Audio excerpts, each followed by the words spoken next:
দিনে পোহৰে আহি যদি ঘৰ দুৱাৰ জ্বলালিহেঁতেন তেতিয়া লাগিলেহেঁতেন মতা পুৰুষ যেন যা যোনে জ্বলাইছ এই কাণ্ডটো যোনে কৰিছ দিনে পোহৰে নকৰিলি কেলে কিয় ৰাতি 2টা বজাত আহি মোৰ ঘৰটো পেনে জ্বলাবলৈ আহিলি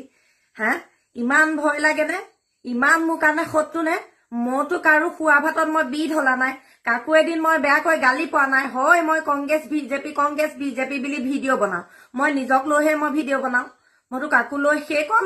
ভিডিঅ' বনাই এটা চৰকাৰৰ ফালৰ পৰা আগৰে সেইটো এটা নিয়মে যে ভিডিঅ' বনোৱা মানে এটা পক্ষৰ মাজত যুঁজা সেইমতে মই যুঁজিলো বুলিয়ে মোক ঘৰ দুৱাৰ জ্বলাই দিব লাগে নে মোৰ ল'ৰা ছোৱালীয়ে সতি 5টা কুকুৰটো সতি 6টা মানুহ জ্বলাই দিবলৈ আহিছিলি ন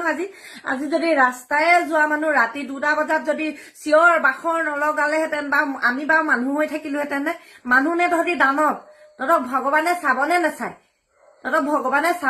তহঁতি মানুহে দেখাকে কৰিব লাগিছিলে কিয় ৰাতি আহি মোৰ ঘৰ জ্বলাব লাগিছিলে ইমান শত্ৰু নে আৰু সকলোকে জনাবলৈ বিচাৰো মোক যদি মাৰিবলৈ বিচাৰে এই বিজেপি গুণ্ডাগিৰিয়েহে যদি মোক কোনোবা এদিন এনেকৈ বাটে পথে কৰবাত মোৰ ল'ৰা ছোৱালী কেনেকৈ মাৰিব আৰু কোনেও নামাৰে আজি ইমান দিনে মোৰ ঘৰত এনেকুৱা এটা কাণ্ড নহলে এই চৰকাৰখন আহিলত মোৰ আজি ৰাতি 12টা বজাত দোকান জ্বলাই দিছে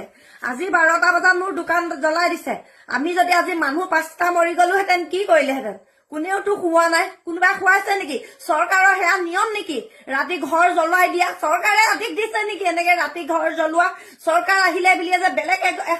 বেলেগ চৰকাৰৰ এজনী মানুহৰ ঘৰ জ্বলাই দিব বুলি কোনে অধিকাৰ দিছিলে কি আমাক কংগ্ৰেছৰ মানুহ জীয়াই থকা অধিকাৰ নাই নি কংগ্ৰেছৰ প্ৰতি যোৱা মানুহক এনেকৈ জ্বলাব নেকি ঘৰ দুৱাৰ